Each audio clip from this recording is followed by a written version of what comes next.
Practice test. You will hear a number of different recordings and you will have to answer questions on what you hear. There will be time for you to read the instructions and questions, and you will have a chance to check your work. All the recordings will be played once only. The test is in 4 sections. At the end of the test, you will be given 10 minutes to transfer your answers to an answer sheet. Now turn to Section 1. Section 1. You will hear a woman talking on the phone to a campsite manager. First, you have some time to look at questions 1 to 5.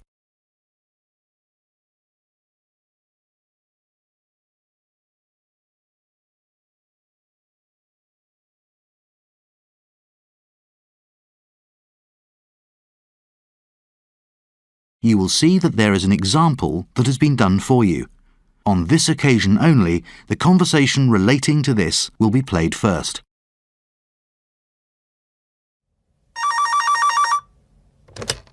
Hello, Lake Payne Campground. Can I help you? Oh, hi, yes. I wonder if we could book a site on your campground. Sure. My computer's down at the moment, so I just need to get a form. Okay. How many nights would you like to stay for? Well, ideally, we'd like to stay for 5. 5 nights. Okay. The length of stay is 5 nights, so 5 nights has been written in the space. Now we shall begin. You should answer the questions as you listen because you will not hear the recording a second time. Listen carefully and answer questions 1 to 5.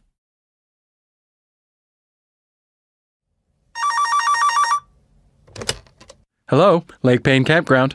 Can I help you? Oh, hi, yes. I wonder if we could book a site on your campground. Sure. My computer's down at the moment, so I just need to get a form. Okay. How many nights would you like to stay for?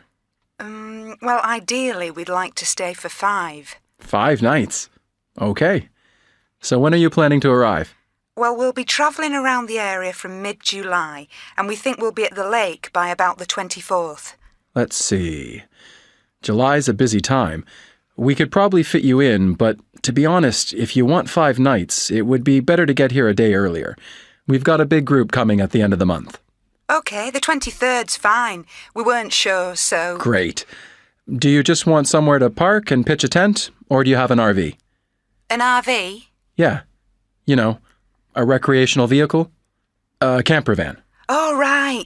Yes, we're driving a van, so... Okay, that's fine. So, what name is it, please? It's Hepworth. That's Hepworth. Okay, thanks. I've heard that name before. Well, it's quite common in England, particularly in Yorkshire. That's where we're from. I was going to ask if you were in the UK. It's a really good line, isn't it? Yes. Would this be your contact number? Yes, it's 07968 355 630. Great, thanks. Do you want my home number as well? No, that's fine. OK. We supply a number of facilities. I don't know if you're familiar with the way campgrounds work here? It would be good if you could explain. Well, you're coming in the RV, so would you like to hook up to our electricity? Oh, yes, please. You can also attach your vehicle to the water taps here. I hope it's all easy to do. Yeah, you just plug into the electricity and switch on the water. The people who hire out the RVs will explain it all. OK. And what about wastewater? Sure. You can have a site with a sewer. Or I think you guys call it a drain. That's a bit extra. Not all campgrounds have that facility, you see. Fine, we'll have it. So what's the total and... Before you hear the rest of the conversation, you have some time to look at questions 6 to 10.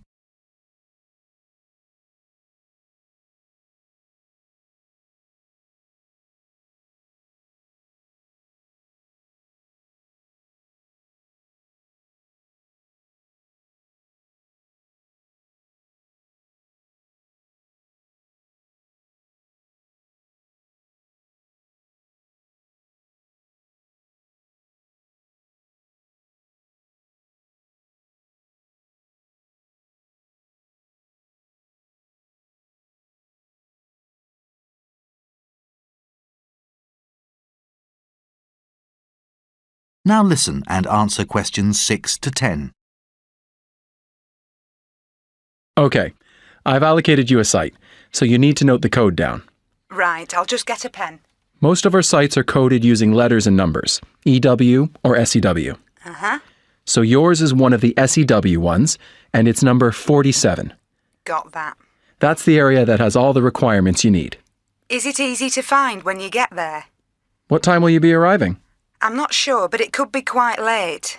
Okay, so the reception could be closed. We close at 6. Oh dear. It's okay. I'll tell you where to go. As you come into the campground entrance, you'll see our office. Mm-hmm. Drive past the front door. There's another office next to ours. That's the business office. Yeah, and there's a pool behind that. Okay, it will be good to have a swim. It's open till 8, so feel free to use it. Keep going past all those, to the end of the track. At the top, you'll come to at the very end, there's a laundry. Okay. Turn left at the laundry, and you'll see your own site straight ahead of you. They're all clearly labeled. That sounds easy enough. Just before you hang up, we've had a few problems with campers with, stuff left lying around. Oh. Well, it may be an oversight, but we do ask our visitors to take away all their litter. Of course. Otherwise someone has to clear it up. That's right. Also in the morning, we do have washrooms, and once the reception's open, you'll be able to get a key for the shower. Right. You can keep it while you're on the site, but could you return it when you leave? I'll make sure we get it back to you. Yeah, otherwise we don't have enough to go around. Okay. Well, thank you very much. See you soon. Yeah, bye. That is the end of section 1. You now have half a minute to check your answers.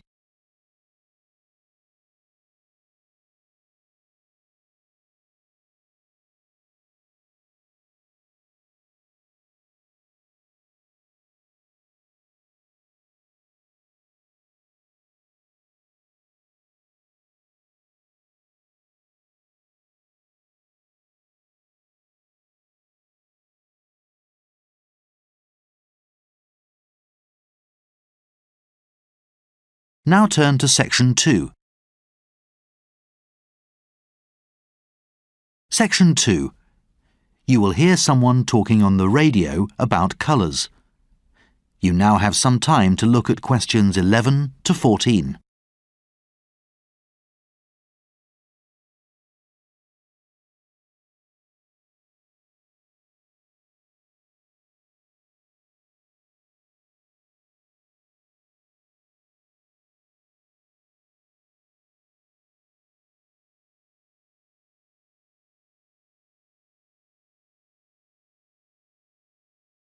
Now listen carefully and answer questions 11 to 14. Well, it's a colourful start to the day on DB Radio. Kathy, what have you got to tell us? Thanks, Brian. I thought I'd talk about 2 areas today where colour plays a huge role in our lives, and they are food and fashion. So let's start with food, and more specifically, food colouring. In many parts of the world today, people like the food they purchase to be the right colour. So if we buy tinned or canned vegetables, such as green peas, it's highly likely that the contents have been enhanced through the use of colouring agents. Peas are naturally green, you might say, but they may not be green all over, or they may not be the most pleasing shade of green. So a natural additive or two can quickly sort that out, just as it can the perfectly minty green ice cream that we buy our children. Children are a big market for food and are easily tempted by colour. Breakfast cereals, for instance, that come in various shades of brown, are often altered using caramel, a natural brown food colouring derived from caramelised sugar. This also gives the cereals a shiny, mouth-watering appeal, which is hugely tempting for consumers. In fact, natural food colouring goes back a long way. One of the oldest, or perhaps the most well-known natural food colours, is red, or cochineal, named after the insects used to make it. Aztec Indians created a crimson dye from the bodies of crushed beetles. Producing cochineal is very costly, so it was unpopular with consumers for some years. But health scares linking artificial red dyes to cancer have meant that more shoppers are buying cochineal again. Now, there's one food colour that manufacturers use with a certain amount of caution, and that's blue. Our ancestors believed that food this colour was dangerous. If you think about it, very few naturally occurring foods are blue, and there is little demand for the colouring. In fact, if you're trying to lose weight, experts suggest that you put your food on a blue plate. It's almost guaranteed to kill your appetite. Before you hear the rest of the talk, you have some time to look at questions 15 to 20.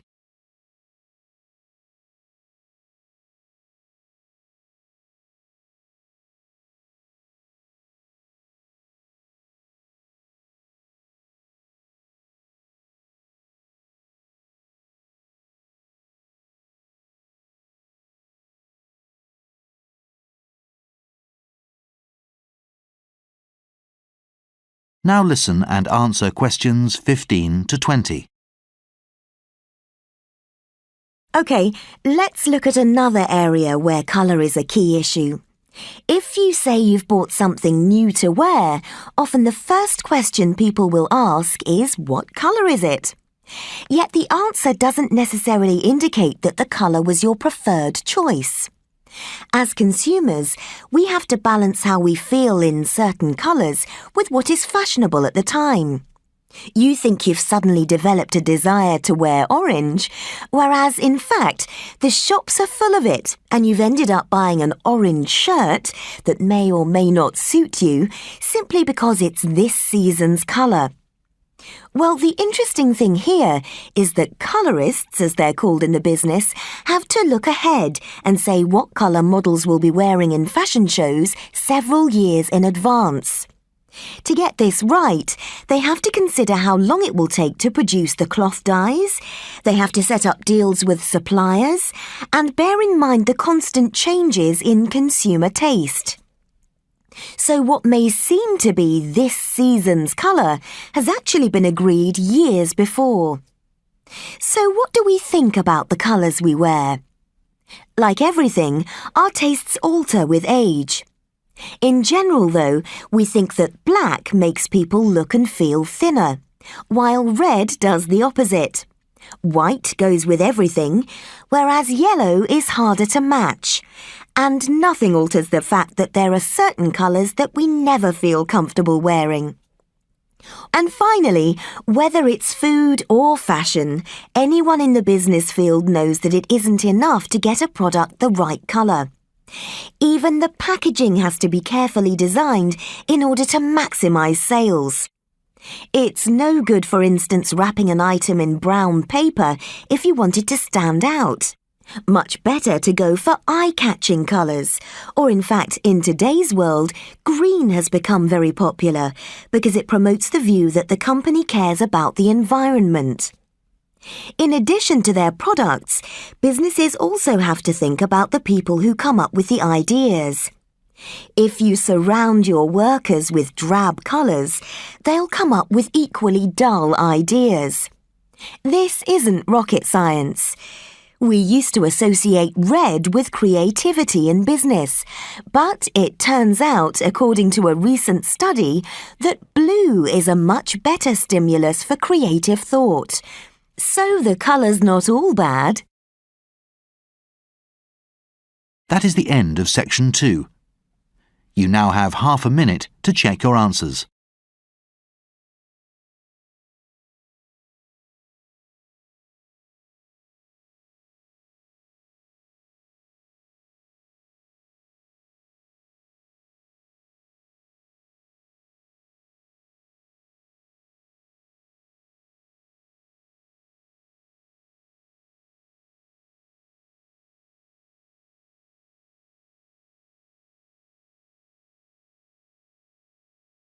Now turn to section 3.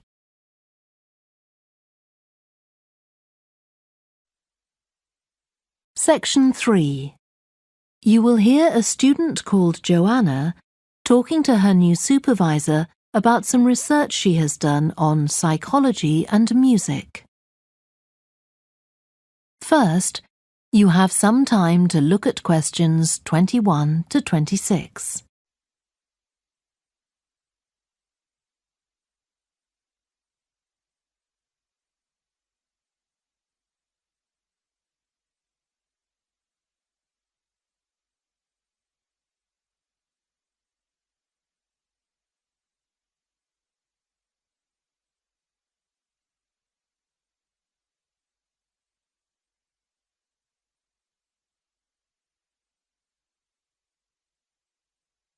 Now listen carefully and answer questions 21 to 26. Hi, Joanna. Good to meet you. Now, before we discuss your new research project, I'd like to hear something about the psychology study you did last year for your master's degree. So, how did you choose your subjects for that? Well, I had 6 subjects, all professional musicians and all female. 3 were violinists, and there was also a cello player and a pianist and a flute player. They were all very highly regarded in the music world, and they'd done quite extensive tours in different continents, and quite a few had won prizes and competitions as well. And they were quite young, weren't they? Yes, between 25 and 29. The mean was 27.8. I wasn't specifically looking for artists who'd produced recordings, but this is something that's just taken for granted these days, and they all had. Right. Now, you collected your data through telephone interviews, didn't you? Yes. I realised if I was going to interview leading musicians, it'd only be possible over the phone because they're so busy. I recorded them using a telephone recording adapter. I'd been worried about the quality, but it worked out all right. I managed at least a 30-minute interview with each subject, sometimes longer. Did doing it on the phone make it more stressful? I'd thought it might. It was all quite informal, though, and in fact they seemed very keen to talk. And I don't think using the phone meant I got less rich data. Rather the opposite, in fact. Interesting. And you were looking at how performers dress for concert performances? That's right. My research investigated the way players see their role as a musician and how this is linked to the type of clothing they decide to wear. But that focus didn't emerge immediately.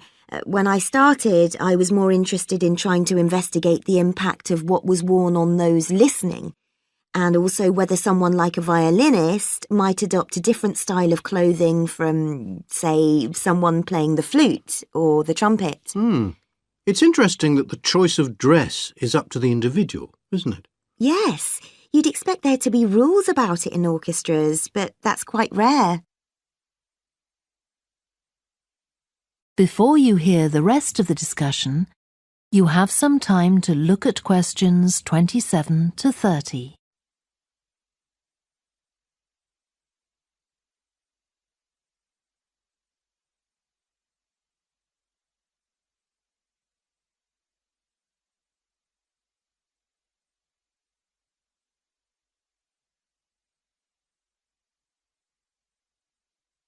Now listen and answer questions 27 to 30. You only had women performers in your study. Was that because male musicians are less worried about fashion? I think a lot of the men are very much influenced by fashion, but in social terms, the choices they have are more limited.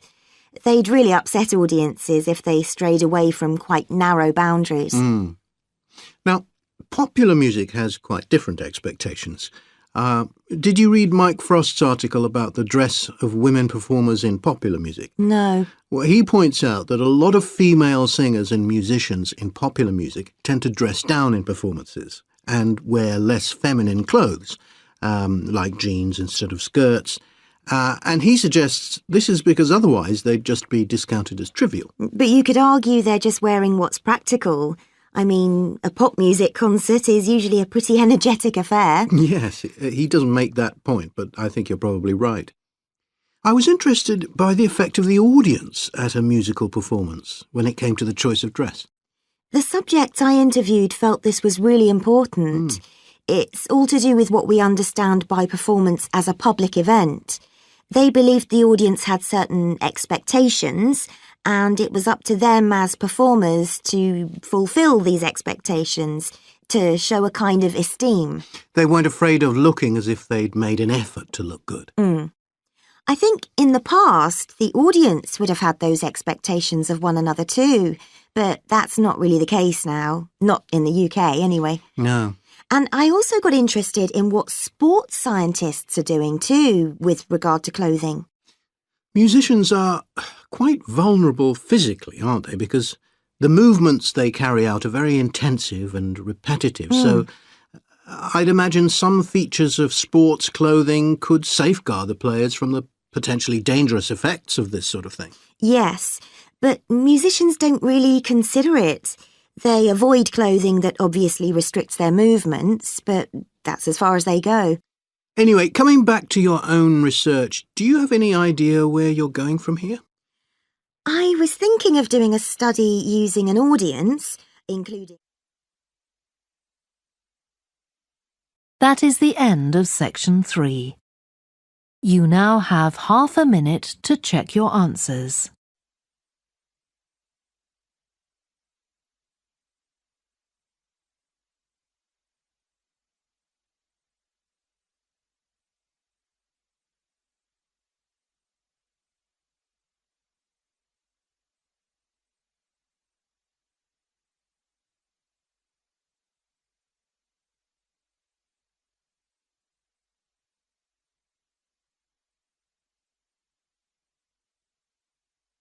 Now turn to section 4. Section 4.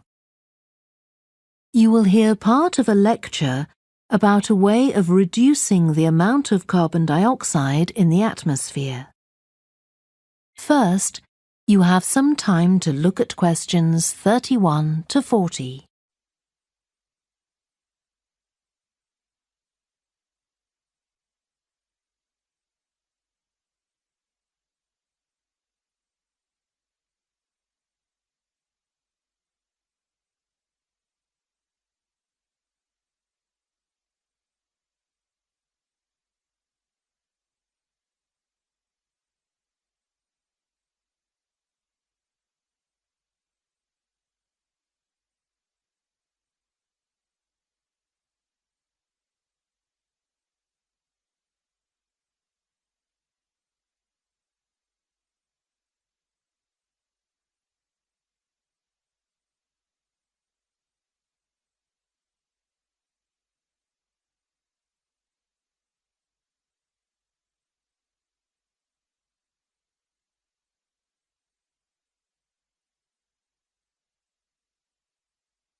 Now listen carefully and answer questions 31 to 40.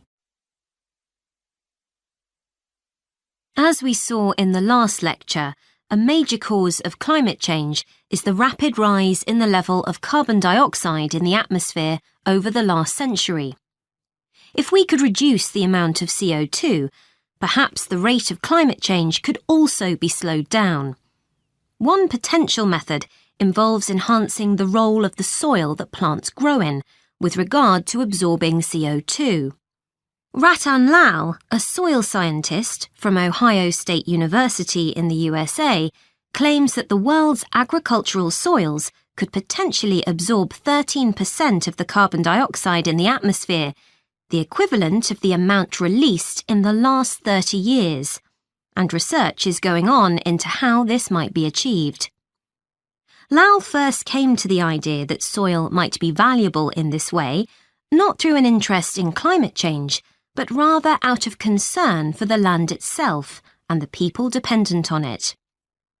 Carbon-rich soil is dark, crumbly and fertile, and retains some water. but erosion can occur if soil is dry, which is a likely effect if it contains inadequate amounts of carbon.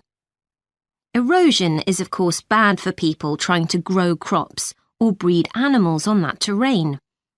In the 1970s and 80s, Lau was studying soils in Africa so devoid of organic matter that the ground had become extremely hard, like cement.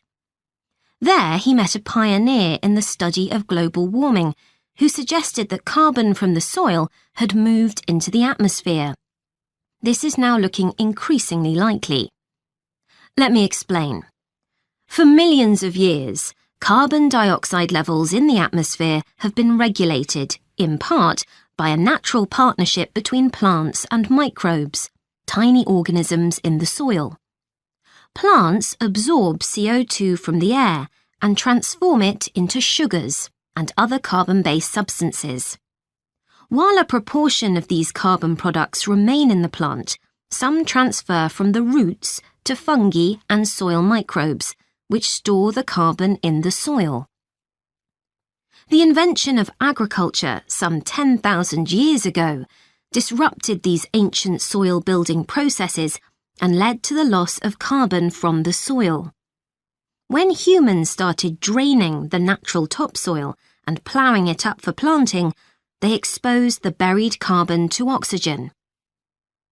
This created carbon dioxide and released it into the air. And in some places, grazing by domesticated animals has removed all vegetation, releasing carbon into the air. Tons of carbon have been stripped from the world's soils, where it's needed, and pumped into the atmosphere. So, what can be done? Researchers are now coming up with evidence that even modest changes to farming can significantly help to reduce the amount of carbon in the atmosphere. Some growers have already started using an approach known as regenerative agriculture. This aims to boost the fertility of soil and keep it moist through established practices. These include keeping fields planted all year round and increasing the variety of plants being grown. Strategies like these can significantly increase the amount of carbon stored in the soil, so agricultural researchers are now building a case for their use in combating climate change.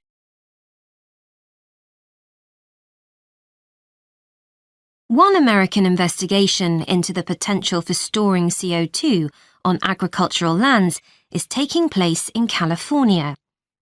Soil scientist Wendy Silver of the University of California, Berkeley, is conducting a first-of-its-kind study on a large cattle farm in the state. She and her students are testing the effects on carbon storage of the compost that is created from waste, both agricultural, including manure and corn stalks, and waste produced in gardens, such as leaves, branches, and lawn trimmings. In Australia, soil ecologist Christine Jones is testing another promising soil enrichment strategy. Jones and 12 farmers are working to build up soil carbon by cultivating grasses that stay green all year round. Like composting, the approach has already been proved experimentally.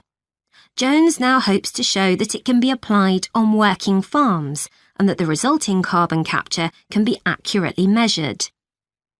It's hoped in the future that projects such as these will demonstrate the role that farmers and other land managers can play in reducing the harmful effects of greenhouse gases. For example, in countries like the United States, where most farming operations use large applications of fertilizer, changing such long-standing habits will require a change of system.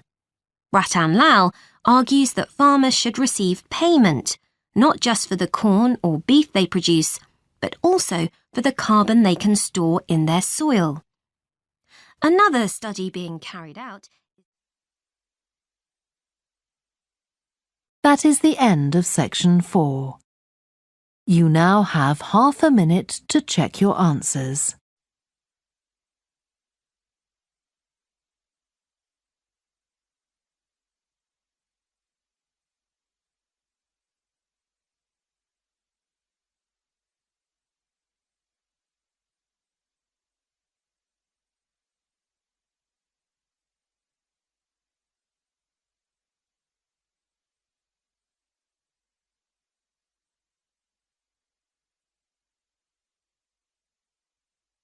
That is the end of the listening test.